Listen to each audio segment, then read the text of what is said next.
Hey everyone, welcome to the channel. I'm your host Royal. This is The Popular Perspective. So, something that's even crazy for me, but you know, nothing's past the Punisher, is killing an old crippled lady, right? And that's exactly where we're headed with this. I wanted to say, you know, I think it's very, very cool that they decided to take Punisher in the route of getting a movie as opposed to a television series.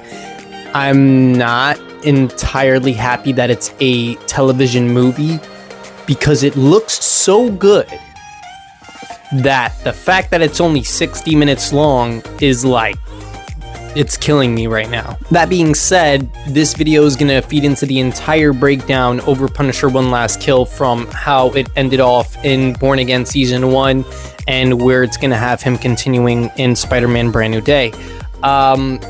A few quick facts, though, about the trailer before we get into it. The trailer premiered today, and the special streams on Disney Plus May 12th, 2026, which is just next month. This is the first time we're seeing anything about it, which is, like, bizarre to me. Bernthal co-wrote this thing with the director Ronaldo Marcus Green, and the footage teases Frank being dragged back into violence while he's trying to find peace, which is such a weird way of describing that, right? Like, Frank's trying to find peace, and he's in this, like, room with nothing in it. And he's just seeing dead people all around him. He's really going through the Doctor Sleep sort of vibes right now. But the 1 hour special sits between Born Again and Brand New Day. So yes, it's part of the same messy street level MCU that we're getting super duper excited for over here. If you guys are new to the channel, hit the subscribe button and become a man and or maiden of culture, and hit a like so you guys can spread this video out to others who's trying to find out about what's really going on in Punisher One Last Kill.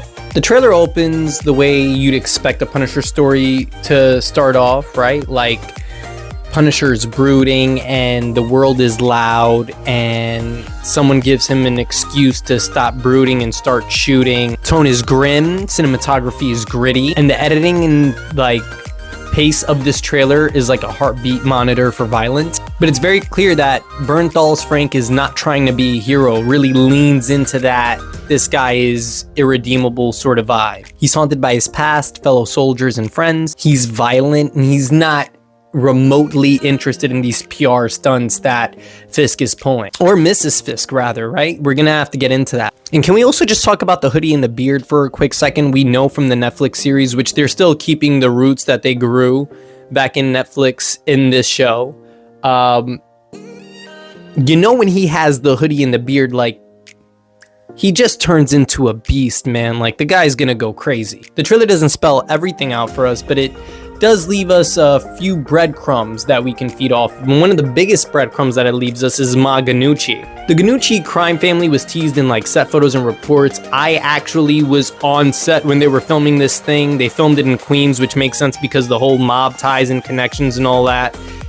And all I can say is we're getting out of New York with this one, guys. Between Daredevil, Punisher, and Spider-Man, like, New Yorkers are going crazy for this kind of thing right now. I was there when they were filming this, and I can tell you this, Jon Bernthal is just as scary in real life, if not more than he is in the Netflix series. Literally carries the vibe with him, and he wears it on his sleeve. It was an amazing experience to see him on the set like that. You could feel the magic. But not to get off topic, the fans have been connecting the dots. If it is Ma Ganucci, then One Last Kill gives us the ending of Crime Family arc, which is classic Punisher territory, but a lot of MCU heads are going to be like, why does this matter? If Frank's target is a crime boss, then the special becomes a tidy, violent closure for street level threats, right? That weakens organized crime in the city, which in turn affects Fisk and his task force. In plain English, Frank kills mobster, mob gets weak, and the political chessboard shifts. Also, if Ma Ganucci is in a wheelchair in this adaptation as she is in the comics, then Punisher is hitting a very specific villain energy for me right now. Yeah, man, Meals on Wheels better be fast and furious, because Frank doesn't see gender or age or disability. Nonetheless, you know, the trailer keeps circling around the same emotional idea. You know, Frank wants peace, peace is allergic to Frank. There are visions, ghosts from the past. Curtis Hoyle shows up to remind Frank that God is not on his side, which sounds very much like the devil if you ask me. If Eric Voss was here, he would wonder if that was a reference to Mephisto. But the special is being sold as a story about a man trying not to be a monster and failing spectacularly. And this is really smart because Bernthal co-writing this means that the character beats are going to be on point. They're gonna land. He's lived this version of the character for years, so he knows what makes the character tick. It's naps. Dude, this motherfucker takes naps. I don't trust people to take naps, dude. I just found that out. He doesn't take naps, dude. He's a grown-ass man. No, you don't fuck... Dude, yeah, it's like, dude, like, the whole world's moving while you're napping, bro. It's fucking terrible. I can't fuck with a nap. I can't fuck with that. I respect it. Yeah, man, and like... Naps, I don't take naps, man.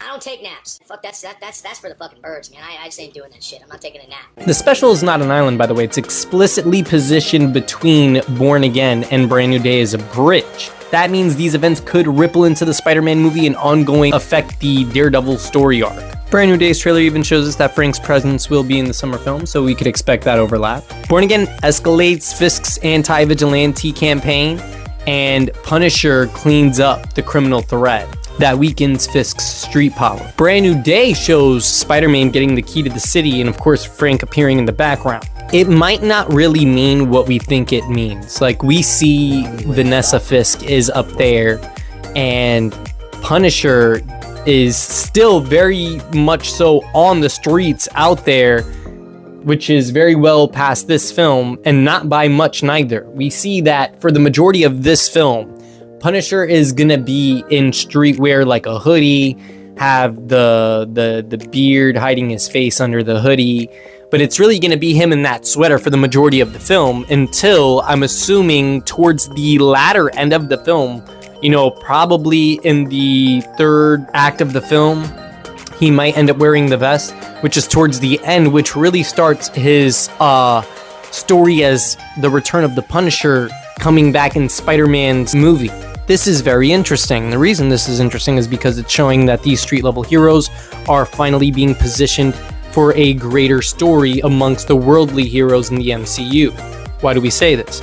Well, it seems like Punisher's involvement in Spider-Man is not just a throwaway cameo, but it's actually taking place in whatever it is that Spider-Man is investigating in his trailer. Whether that be mutants, something to do with maybe the Thunderbolts, who really knows? I'm assuming it's the first one. I'm assuming it's mutants. But this could also be the Mayor Fisk no longer being mayor. We know it was referenced plenty of times in Born Again Season 2 that Fisk is seeking more than mayoral power. President Fisk, now that Ross is no longer gonna be president due to his escapade as the Red Hulk, and if that is the case, then that would also mean Fontaine and the rest of the Thunderbolts would be overseen by Kingpin, which is really getting crazy now. We've got a lot of the city on lock for that. It's not even looking possible at this point. It's looking likely, dude. But it goes to show that Spider-Man getting the key to the city is a PR stunt, right? Like, that's all that really is, and that's why Punisher is still on the street very well after the fact that Spider-Man's getting the key to the city. Not to mention, we also have come to believe Charlie Cox's Daredevil will in fact be in Spider-Man Brand New Day and was just CGI'd out of the trailer. We see when Spider-Man is going up against ninjas of the hand that they are also seen in trailers for Season 2 of Born Again.